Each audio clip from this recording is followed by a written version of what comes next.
প্রিয় দর্শক, ৯০ দশকের অন্যতম জনপ্রিয় নায়ক বাপ্পারাজকে তো আপনারা সকলেই চেনেন, কিন্তু আপনারা কি জানেন তার ছেলেকে?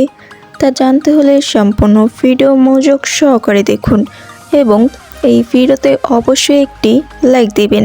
এবং যারা এখনও আমাদের এই চ্যানেলটি সাবস্ক্রাইব করেননি তারা এরকম আরও গুরুত্বপূর্ণ ভিডিও পেতে এখনই আমাদের এই চ্যানেলটি সাবস্ক্রাইব করে পাশে থাকা অল নোটিফিকেশনটি চালু করে দিন।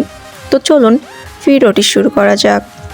নায়ক বাপ্পারাজের জন্ম 11 মার্চ 1963 সালে। তিনি বাংলাদেশের চলচ্চিত্র শিল্পের একজন অভিনেতা, পরিচালক এবং পেশাদার অভিনেতা।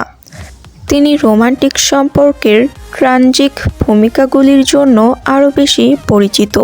তিনি বাংলা চলচ্চিত্রের কিংবদন্তি নায়করাজ রাজ্জাকের ছেলে। তার শিক্ষাজীবন সম্পর্কে তেমন কোনো খোঁজ পাওয়া যায়নি, কিন্তু ধারণা করা যায় তিনি ঢাকার একটি সুনামধন্য বিদ্যালয়ে পড়াশোনা করেছেন। নায়ক বাপ্পারাজ 100টিরও বেশি চলচ্চিত্রে অভিনয় করেছেন এবং তিনি এখন পারিবারিক ব্যবসা নিয়ে ব্যস্ত। তো প্রিয় দর্শক, আপনারা এতক্ষণে নায়ক বাপ্পারাজের সম্পর্কে অনেক কিছু জেনেছেন, কিন্তু আপনারা হয়তো ভাবছেন নায়ক বাপ্পারাজের ছেলেকে। তো নায়ক বাপ্পারাজের ছেলেকে তা এখন আমি আপনাদেরকে বলে দিচ্ছি।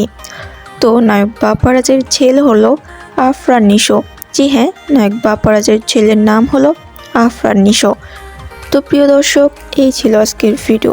যদি ভিডিওটি ভালো লেগে থাকে তাহলে অবশ্যই লাইক এবং সাবস্ক্রাইব করবেন। ধন্যবাদ।